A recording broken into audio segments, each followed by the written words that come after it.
My husband once told me I would never amount to anything. He said it at the dinner table in front of his family with a laugh so cruel it burned into my bones. Everyone laughed with him. My children sat silent, and I sat there, humiliated, my hands trembling around an empty plate. They thought I was nothing. But what I discovered next changed everything. I wasn't always the woman you see now. I wasn't always hardened, sharp, or wealthy.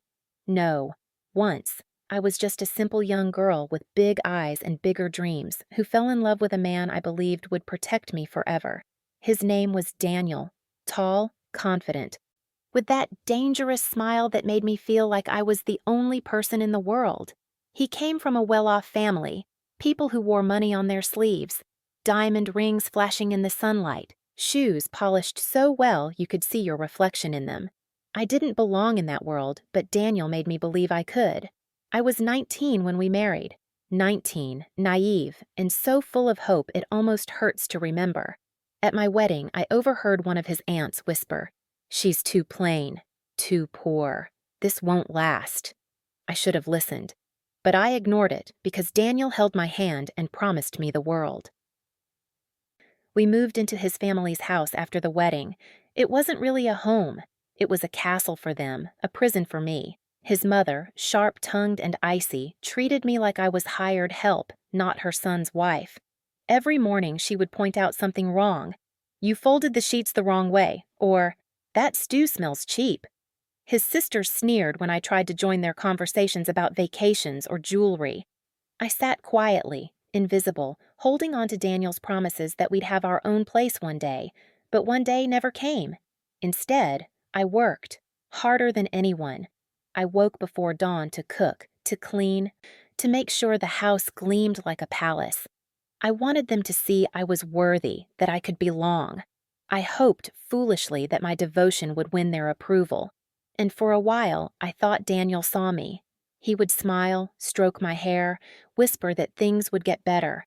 But slowly, his whispers turned to sighs, then to silence, then to sharp words I never thought I'd hear. "You wouldn't understand how real business works. Don't embarrass me in front of my family. Stay in your place." His place, not ours.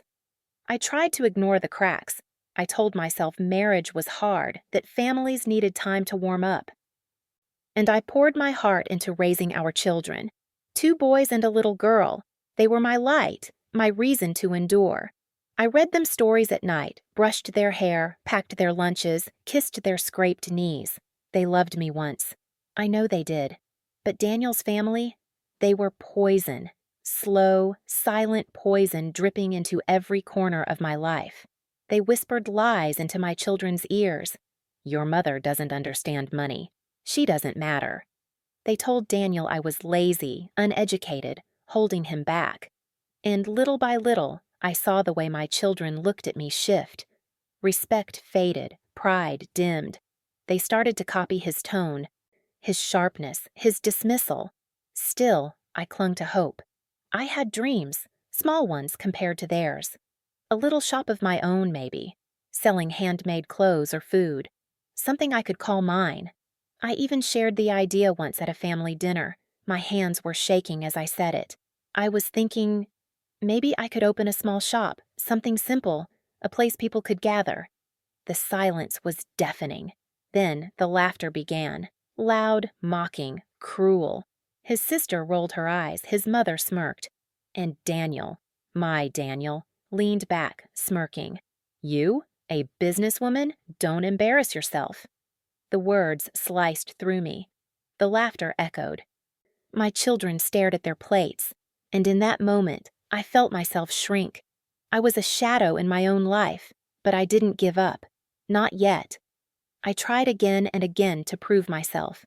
I sold a few handmade scarves to neighbors, baked bread and carried it to market. Daniel found out, and instead of encouragement, he spat at me. "Stop wasting your time. You'll never make real money. Leave that to the men." The cracks widened. My heart began to ache in ways I didn't know were possible, and every time I tried to rise, they pushed me back down. His family made sure of it. They wanted me small, silent, broken, and still, I believed in Daniel, believed in us, believed in love. Until one day, belief wasn't enough. That day started like any other. I was cleaning the kitchen when I heard them, Daniel and his sister, whispering. I pressed my ear against the door. "She doesn't know," his sister said. "She'll never know," Daniel replied. His voice was low, smug. "We took her name off the papers. She has nothing." My breath caught. Papers? What papers? I froze, heart pounding, as she laughed. "She's so stupid. She thinks she's part of this family. She has no say, no property, no money, nothing." And Daniel said the words that shattered everything. "That's the point. When I'm done with her, she won't even have a roof over her head." I nearly dropped the dish in my hand. My husband, the man I had built my life around, the father of my children, plotting to strip me of everything. I staggered back from the door, tears blurring my vision. My legs felt weak, my chest tight. I wanted to scream, to burst into the room and demand answers. But I couldn't, because deep down I already knew the truth. They didn't just want me small, they wanted me erased, and my children, my sweet children, they would believe him, believe them, because they already looked at me with doubt in their eyes. I sat on the cold kitchen floor, the laughter from that room ringing in my ears. My hands shook as I covered my mouth, afraid the sobs would give me away. That was the night everything changed. I thought I had nothing left to lose. But what I discovered next changed everything. I remember that night like a wound that never healed. The laughter behind that door. The whispers about papers I never signed. The man I loved plotting against me. I didn't sleep. Not a second. I lay awake in the cold room that had never felt like mine, staring at the ceiling, listening to the sound of Daniel breathing beside me. How could he breathe so peacefully while I was suffocating? How could the man who once promised me forever decide I was disposable? By morning, I felt like a ghost walking through the house. But I knew I had to find out the truth. My hands shook as I searched. Drawers, cabinets, files stacked neatly in the study. And then I saw them. Papers, contracts, deeds. All with Daniel's name, none with mine. My stomach dropped. Everything I thought we built together, our home, his business, the investments, weighed on my shoulders. And there, in black ink, was the proof that I had no place. My name had been erased, just as they planned. The door creaked behind me. Daniel's voice sliced through the silence. "What are you doing?" I froze, slowly turned. He stood in the doorway, his eyes sharp, cold, nothing like the boy I married. I just wanted to understand. My voice was small, pathetic. "Why is my name not here? Why?" His laugh was low, cruel. "Because you don't belong there. These are business matters. You wouldn't understand." I shook my head. "But we built this together. Stop!" His face twisted in disgust. "Don't embarrass yourself. You've done nothing. Everything here is mine. You're lucky I let you live under this roof." The words hit harder than any slap. My throat burned.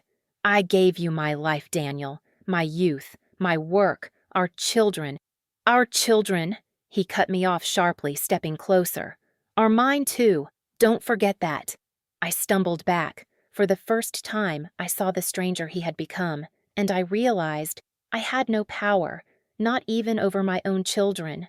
From that day on, the cruelty wasn't hidden anymore. It was open, constant. His sisters mocked me openly at the breakfast table. His mother sneered whenever I passed by. And Daniel treated me like a servant. "Clean my shoes. Don't speak when I'm talking. You'll never be more than a burden." Every word chipped away at me. But the worst part, the part that cut deepest, was my children. At first, they loved me. They clung to me. They cried when I wasn't near. But slowly, their eyes began to change. They copied their father's tone, their grandmother's sneer. One night, I called my eldest Michael to the kitchen. He was 12 then, still young, still with a softness in his face. I placed a bowl of soup in front of him. "Eat," I said gently.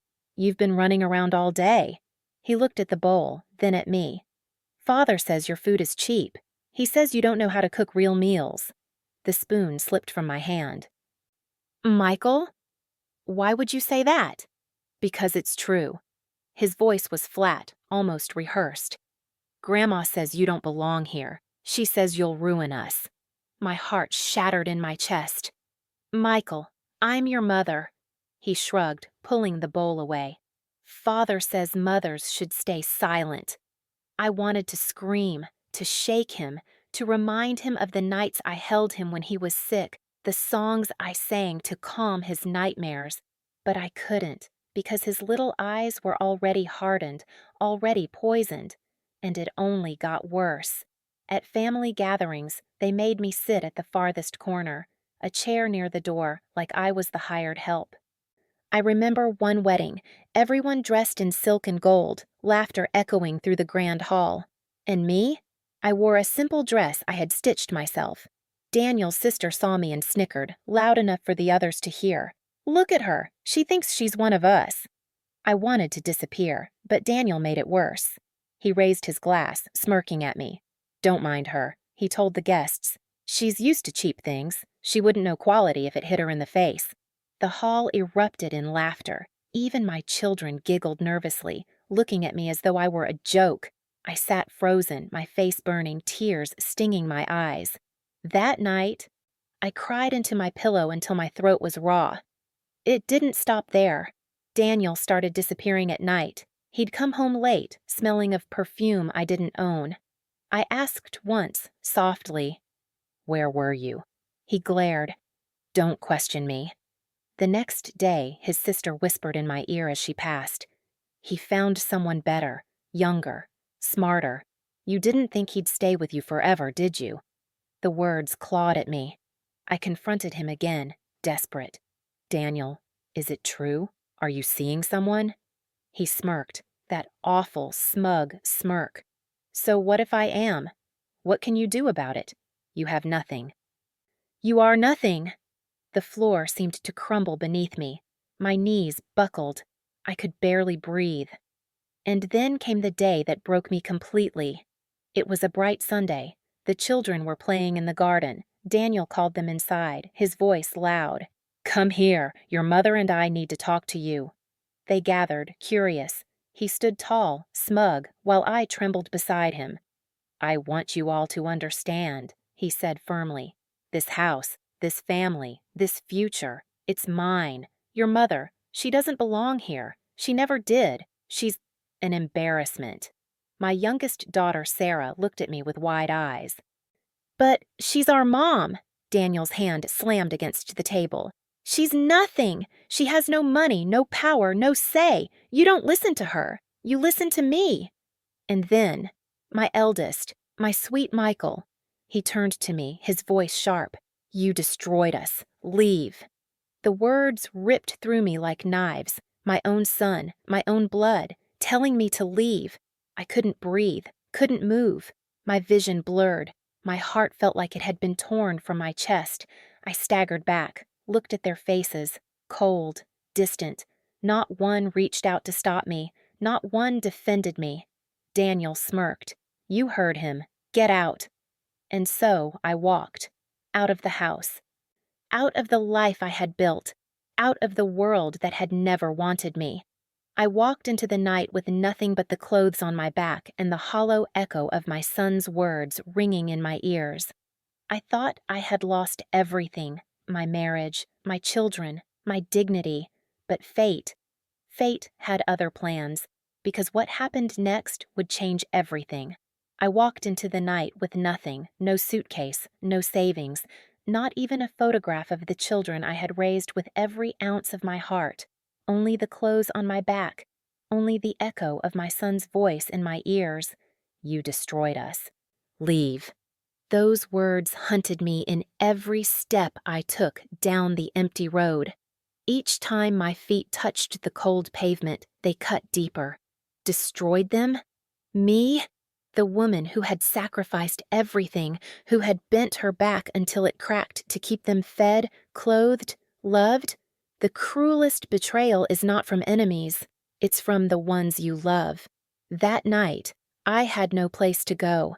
I wandered until my legs ached, until the sky turned pale gray and the city woke. I found myself at the bus station, sitting on a hard bench, shivering, hungry. People passed by, not even glancing at me. I was invisible, forgotten. For weeks, I drifted. Slept on friends' couches, sometimes even in shelters. People whispered. Some pitied me, others sneered. Didn't she marry rich? Didn't she have children? How did she end up here? I asked myself the same.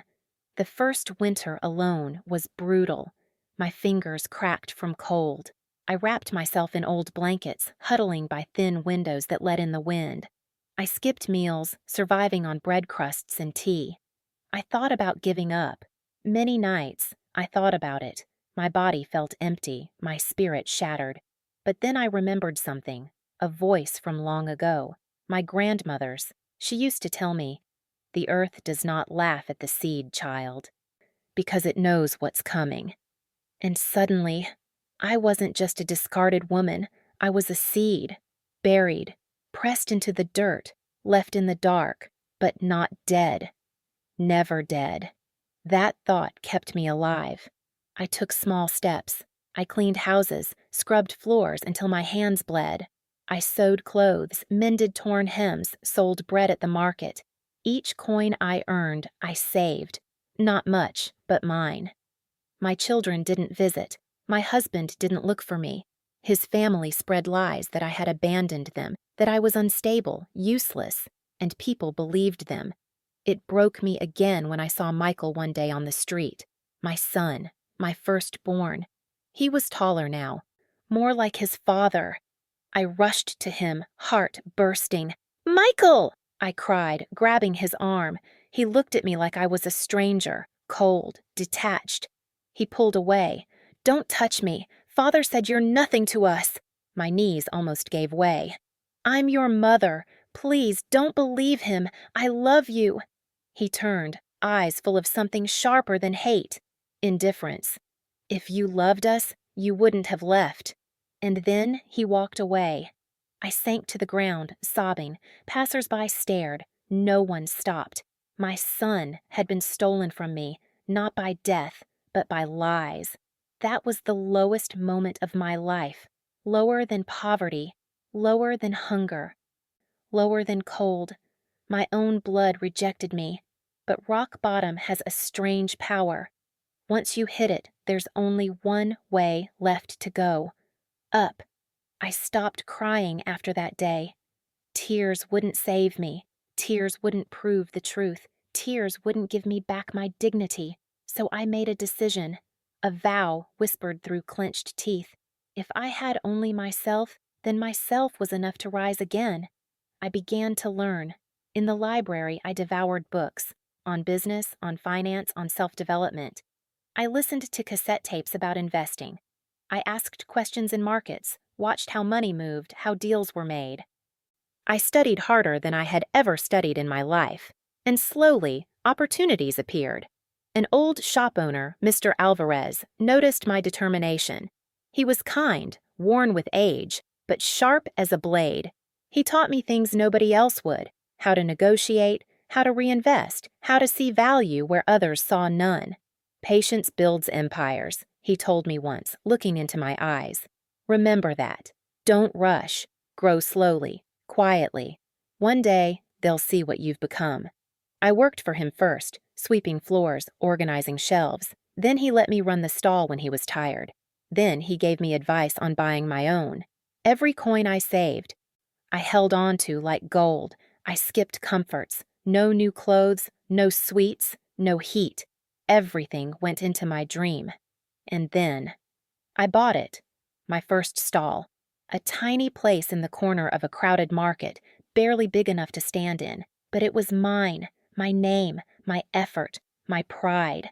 The first day, I stood there with trembling hands, waiting for customers. I sold scarves I had sewn, loaves I had baked, small sales. But every person who bought from me gave me something more than money. They gave me hope. Still, at night, doubt returned. Would it be enough? Could I ever stand tall again? Could I ever prove them wrong? Then came the moment that lit the fire inside me. I overheard, once again, laughter. The same cruel laughter that haunted me. Daniel's sister was in the market. She walked past my stall with her friends. They pointed at me, giggling. Look at her, selling rags in the street. Pathetic. Her words burned me, but this time something was different. I didn't shrink. I didn't cry. I looked her in the eyes and smiled. Because she didn't know. She didn't know that for the first time, I had roots in the ground. I wasn't a weed anymore. I was a seed sprouting, quiet, hidden, but alive. That night, as I locked up my stall, I whispered to myself, "This is just the beginning. One day, I'll own everything you ever wanted, and when you cry, I'll be the one laughing." It wasn't just survival anymore. It was a plan. I started buying small. A corner here, a tiny property there. Always reinvesting, always saving, never boasting.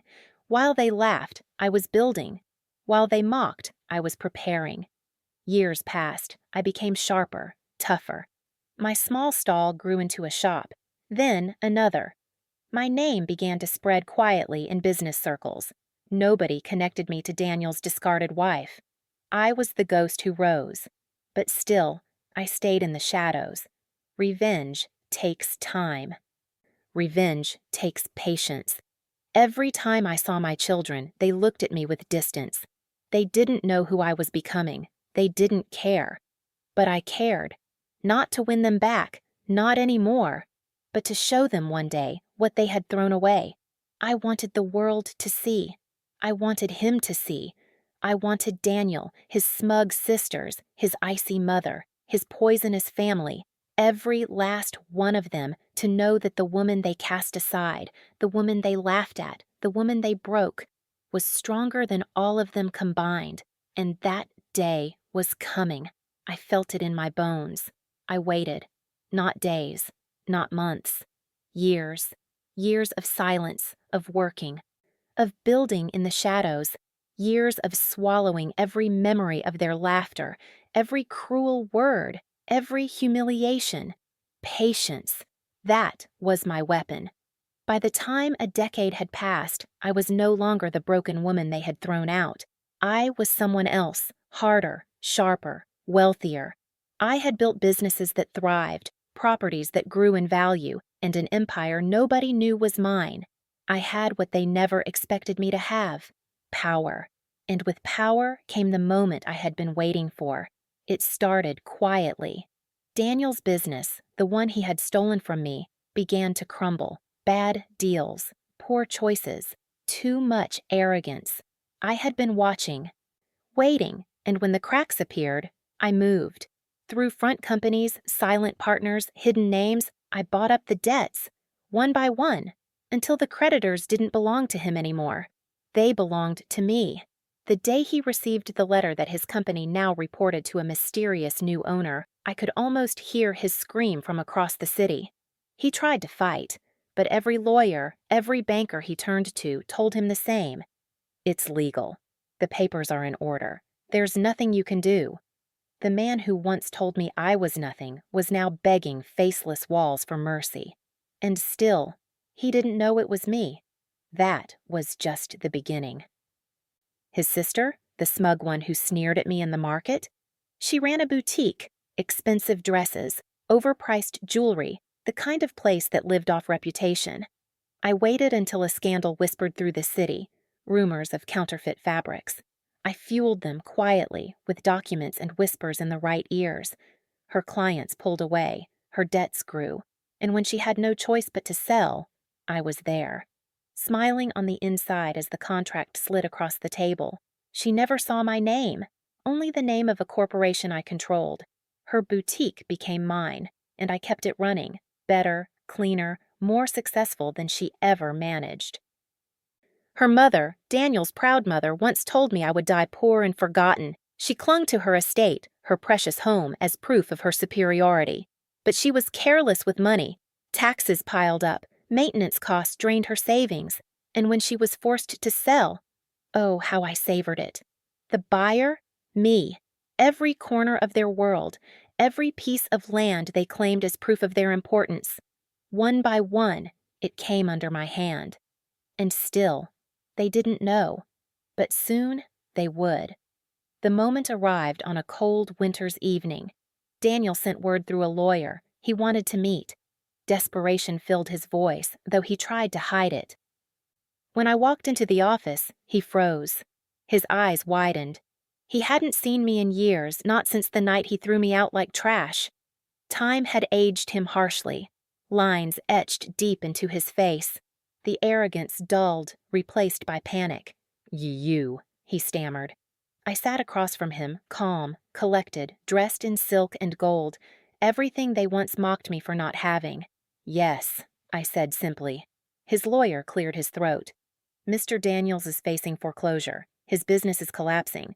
We were hoping to negotiate with the primary creditor. I leaned forward, sliding the papers across the desk. I am the primary creditor. Silence. Heavy. Suffocating. Daniel's face drained of color. His hands shook as he grabbed the papers, scanning them, desperate to find a mistake. But there was none. His empire, his pride, his future, it all belonged to me. You planned this? His voice cracked. No. I smiled, calm, cold. You planned it. When you took everything from me, when you laughed in my face, when you told our children I was nothing, you planted the seed. I just watered it. He slumped back, defeated. That was not the end. I invited them all, Daniel, his sisters, his mother, even my children, to a dinner. My estate now, a grand hall with golden lights and polished floors. The kind of place they once barred me from entering. They arrived in silence, confused, curious. When they saw me at the head of the table, their jaws dropped. My children blinked, stunned. My eldest, Michael, whispered, "Mother?" I raised my glass, my voice steady. "Do you remember?" I asked softly. "Do you remember when you laughed at me? When you told me I was nothing? When you mocked me for dreaming? When you told me to leave?" They shifted uncomfortably, eyes darting to the table, the walls, anywhere but me. "Well," I continued, "you were right about one thing. I did leave, and you destroyed me. But what you didn't know was that destruction was only the beginning." I gestured around the hall. "This, every piece of wealth you once flaunted, every business you mocked me for not understanding, every property you boasted about. It's mine now, all of it." Gasps filled the room. My sister-in-law choked. Daniel's mother went pale. Daniel's face crumpled. "You?" His voice was a whisper. "Yes," I said. "Me. The woman you abandoned, the woman you erased, the woman you called worthless. I own everything you ever wanted, and I did it without you." The silence was heavier than stone. My children stared at me, shock and shame battling in their eyes. Michael's lips trembled. We didn't know." "No," I said sharply. "You chose not to know. You believed their lies. You spat on me. You told me I destroyed you, but look around. Who destroyed who?" Tears filled his eyes. Sarah, my youngest, whispered, "Mother, forgive us." I looked at her, my heart softened just a fraction. Forgiveness takes time. Trust takes time. But now, you'll learn.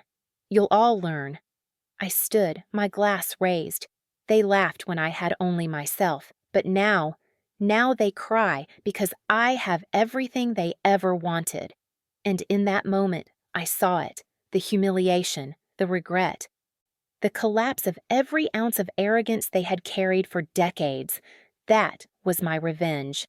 Not screaming, not fighting, but showing them, proving to them that I had risen higher than they ever dreamed, and that they could never touch me again. The night of that dinner stayed with me, not because of the food, not because of the golden chandeliers or the hushed luxury of the room, but because of the silence that followed my words. Silence heavier than stone, silence that tasted like defeat, silence that told me my revenge was complete. Daniel sat there, shoulders caved, his once proud eyes hollow. His mother stared at the polished table as though it might swallow her. His sister's hands trembled around her wine glass. And my children looked at me as though they were seeing me for the first time. I could have ended it there. I could have walked away, left them drowning in shame. But I wanted more. Not revenge, not anger, something else. I wanted truth. So I leaned forward, my voice steady but sharp enough to cut glass. You all broke me. You all laughed at me when I had nothing. You told me I was worthless, that I was a burden, that I had destroyed your lives. Daniel flinched. Michael lowered his head. I continued. Softer now, but every word a blade. But here I stand, not broken, not worthless, stronger, wiser, wealthier than all of you combined. And you are the ones begging. You are the ones with nothing. Tell me, who destroyed who? No one spoke, and for the first time in years, I didn't need them to. I stood and left the hall. Their silence followed me like a shadow. That was the end of their reign over me. The days after were strange. Neighbors whispered. News traveled quickly in small towns. Everyone heard of Daniel's downfall, of the family's disgrace, of my sudden rise. Some called me cruel. Some called me brilliant. But none dared call me worthless again. I walked through the marketplace where once I had been mocked. Women who once sneered now bowed their heads. Men who once ignored me now greeted me with respect. It was intoxicating, but respect is not love, and victory does not heal every wound. Late at night, I sat by the fire staring at the flames. My heart still ached. Not for Daniel, not for his family, but for my children. They had betrayed me too. They had spat on me. They had screamed I destroyed them. Those words haunted me. And yet, when Sarah called, her voice trembling, asking if she could visit, I said yes. She came with flowers. She sat at my table, hands folded, eyes wet. Mother, I was wrong. Her words broke something inside me, or maybe they healed it. I listened. I didn't forgive immediately. Wounds that deep take time, but I saw in her eyes what I had longed for, remorse and hope. Michael came next. He didn't bring flowers. He brought silence. He sat across from me, his face pale, his voice low. I believed him, he whispered. I believed Father when he said you ruined us. I was young, foolish. I see it now. I see everything. Tears burned my eyes. For years I had dreamt of this moment. Not revenge, not wealth, just this. My children realizing the truth. I reached across the table, my hand resting on his. You chose wrong once. Now you have the choice to choose right. Don't waste it.